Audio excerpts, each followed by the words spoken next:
Good afternoon. You're right in time for the 4 p.m. news coverage. This is TV47 News Now with me, Samson. Jura. 22047 is the short SMS code. The hashtag on X is TV47 News Now. Let's take a look at what's happening in the country. And thousands of mourners gathered in Narok County to bid farewell to Emurua Dikir Member of Parliament Johanna Ngeno and 4 others who perished in a tragic chopper crash. The funeral brought together leaders, family and community members united in grief and remembrance. Now, Ngeno was remembered as a leader who was dedicated to end life serving the people of Emurua Dikir. Tributes described him as selfless, committed to development and a strong voice within the Maasai community. President William Ruto, accompanied by Deputy President Professor Kithure Kindiki and other leaders, joined the mourners in paying tribute. The head of state praised Ngeno's courage and devotion to his people, directing the Deputy President to spearhead fund drives and development initiatives in the region as a way of honoring his legacy.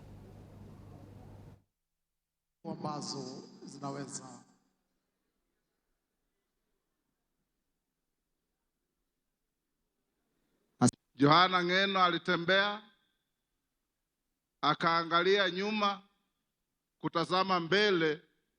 Mungu akamwambia safari yako imetosha. Na amempumzisha. Kazi ya Mungu haina makosa.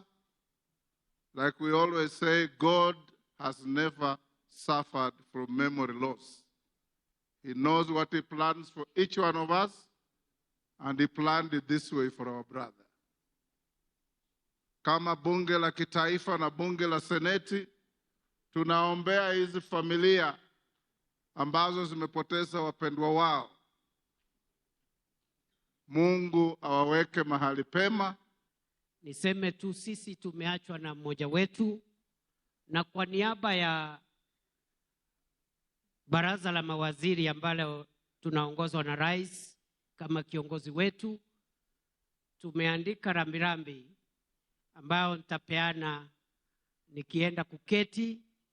Nitaenda kupeana rambirambi ambayo ni kadi ambayo tumesign tukiongozwa na rais na mawaziri wote. Johanna Ngeno deserves recognition. Na kwa hivyo hiyo mpango alikuwa nayo ya kupanga hawa artists for the next 5 years. Tutatoa pesa ya serikali milioni 20 kila mwaka kupanga hiyo kazi Ngeno alikuwa anafanya.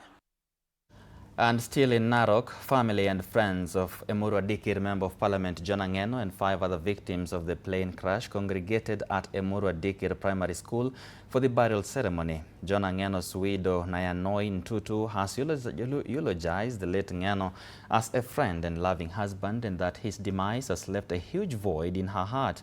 Narok Governor Patrick Ole Ntutu has promised to support Ngeno's legacy and support all his projects until the constituents of Emurua Dikir elect a new member of parliament. Penzi wangu Johanna, kuondoka kwako kumeacha pengo kubwa moyoni mwangu. Ulikuwa mume wangu, rafiki yangu na faraja yangu. Upendo wako utaendelea kuishi ndani yetu milele. Kwa mama yangu mpendwa, Mary, ujue nitabaki kukujali na kukuheshimu kama mama yangu mwenyewe. Kwa watoto wetu, Cheruto na Chesang, baba yenu aliwapenda sana na kumbukumbu zake zitaendelea kuishi ndani yenu. Husband was not my friend, was not just my husband. He was my best friend, my confidant, my protector, and the greatest blessing God gave me. On behalf of my brothers and sisters, I stand here with a heavy heart as we say goodbye to our beloved father. Dad was our protector, our guide. To us, Carlos was not just a name. He was a pillar of our family, a source of our strength, love, and guidance. Carlos had a heart full of kindness. He cared deeply for his family and always put others before himself. And of course, we pray for those families to continue finding strength during these tough times. And moving on, President William Ruto has pledged government support for families affected by evictions from the Mau forest, promising compensation and a lasting solution to the long-standing land conflict. Speaking during the burial ceremony of the late Emurua Dikir Member of Parliament, Johanna Ngeno, the president said the government will purchase land in Angata Barakoi to resettle affected families and restore peace in the area. He also paid tribute to the late legislator, describing him as a dedicated leader who served his people with commitment and integrity. Mimi wakati nilikuwa Narok hapa, nilisema wakati nitapata nafasi ya kuwa kiongozi wa taifa hii, wale watu walikuwa wanaishi kwa mahema pale Mau, tutawashughulikia na tutawahakikisha kwamba tumewapanga. Kabla ya mwisho wa mwaka uliopita, nikapatiwa list ya watu 12,000 ambao wanahitaji kushughulikiwa tena. Mimi nataka niwaambie watu wa hapa Narok, hawa watu 12,000 tutaweka pesa yao kwa budget hii. Mwezi wa 7, 8 tutakuja tuwashughulikie, kila mtu aende atafute mahali pa kuishi. Now, listen to this. In 2025, 9,418 Kenyans lost their lives after smoking tobacco. This is according to the Kenya Tobacco Industry Interference Report of 2025 launched today. The study further reveals that in 2013, 10% of children aged between 13 to 15 years were smoking tobacco. Take a look. Kenya Tobacco Industry Interference Index was 48. Kenya ranks 19 out of 100 countries in the 2025 Global Tobacco Industry Interference Index, with a score of 48, reflecting significant tobacco industry influence. Despite strong policy framework, the score indicates a worsening trend from 33 in 2019. So in 2019, we were doing better, to 40 in 2020. So when COVID kicked in, I think things started getting worse, and peaking at 48 in 2023. Worrying statistics right there. And as Kenya prepares for the next general election, women's rights advocates are calling for stronger efforts to enforce the constitutional 2/3 gender rule in political leadership. Now, speaking during a conference assessing the implementation of the rule, the Association of Media Women in Kenya, you can also say AMWIC, urged institutions and political parties and citizens to support women seeking elective positions. The association noted that women still face challenges such as online harassment, lack of financial resources, and internal barriers within political parties. We have to continue training our journalists. We have to continue training our politicians, our female leaders. They need a lot of training. From how they conduct themselves, how they sell their manifestos, basically how they present themselves, they have to be trained, including public speaking. Just even standing and holding a microphone, interviewing skills. We must also think about how do we ensure that these leaders are well trained to be able to do their work, so that when they go there to say some very weird, funny things we have witnessed in this country, at least they're informed about when you say something to anyone, just know you're a leader, and it could really go far away. Even in the provision of the political parties fund to the political parties that actually receive the fund, there is a requirement that an amount of that money is specifically spent on special interest groups, which includes women. And that must not be less than 30% of the amount they receive. Again, is that done? How is that done? What is the net effect of that provision in terms of the fund? To the extent that even in the distribution of the fund, we look at how many of the leaderships that a party has been able to send to the houses, the county and the National Assembly, represent the special interest. Now, Kenya has assured the public that the safety of its citizens in the Middle East remain a top priority amid the ongoing conflict in the region. In a statement released on March 6, 2026, the Ministry of Foreign and Diaspora Affairs said more than 500,000 Kenyans currently live and work in the Middle East. The government confirmed that so far, no Kenyan casualties or injuries have been reported since the conflict began. The ministry advised Kenyans who wish to leave the region to make arrangements through commercial airlines or licensed travel agents where it is safe to do so.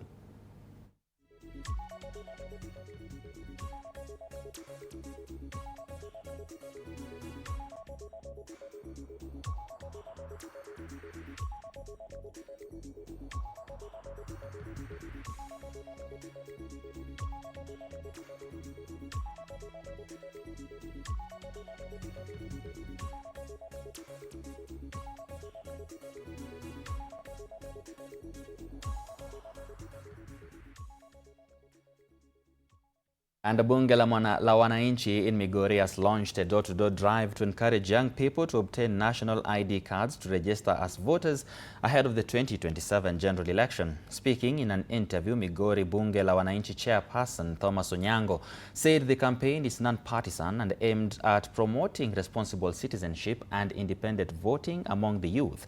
The leaders also agreed to intensify civic education, urging young people to resist political manipulation or engagement in violence. Instead, they encouraged the youth to promote peace, unity, and active democratic participation. The initiative is part of a broader effort to ensure the upcoming elections are peaceful, credible, and driven by informed voters. Na tutatetea wananchi kwa kila kitu ambayo inaguza mwananchi popote mahali aliko Migori County.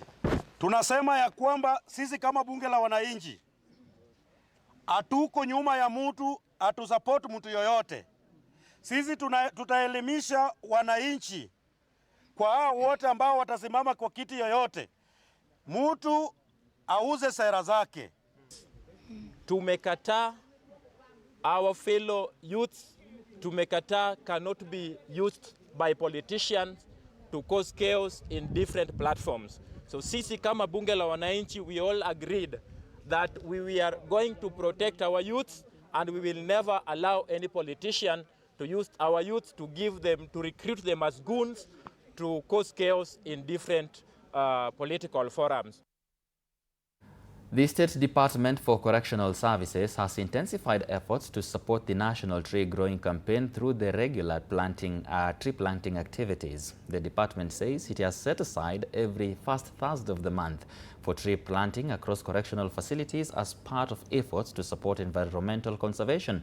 Officials say the initiative will contribute to Kenya's national target of growing 15 billion trees by 2030, with partners and community groups joining hands to restore the country's forest cover. Remain resolute in advancing the department's commitment under the National Landscape and Ecosystem Restoration Program, with a target of raising 100 million tree seedlings and planting 20 million annually. This sustained effort contributes to the national aspiration of growing 15 billion trees across the country by the year 2032. We can make Kenya great a day at a time, a moment at a time, and through small acts of excellence. One tree grown at a time will result in not 55 or 56 or 58 million trees as our population is, but will result in the end of close to 15 billion trees, as His Excellency the President has directed us.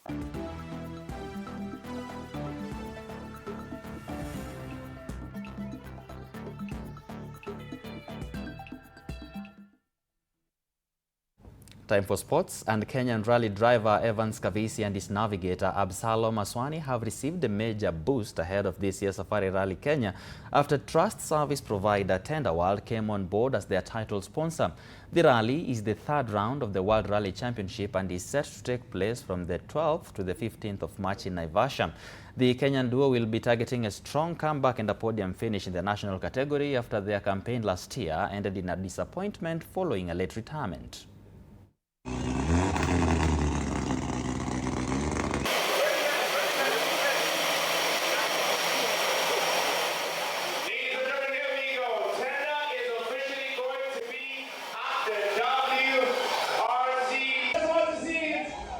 I've gone in before trying to achieve greatness, trying to be the fastest, and we've ended up realizing over time that you know, in such long events, marathon events, we need to think more long-term than the smaller and shorter wins. But over a few years, we are going to be the ones who are winning these sorts of events and rallies. One of the most exciting moments is to go into this event without expecting much, but a finish. And now we cross our borders and head straight to Europe, where Crystal Palace recorded a 3-1 victory over Tottenham Hotspur last night.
Well, ladies and gentlemen, that's all the time we had for you at this hour. Many thanks indeed for keeping us company. Remember, you can always find this and much more stories available to you on our website at www.tv47.digital. You can also follow us on our WhatsApp channel at TV47 Digital, on X, TV47 Digital, on Facebook, TV47 Kenya. Remember, tonight, Betty Chalo will be with Ferdinand Omanyala, Africa's fastest man. You don't want to miss that particular interview, so stay tuned to TV47, the home of untold stories. My name is Samson Jura. Do enjoy the rest of your evening and weekend by extension. Bye-bye.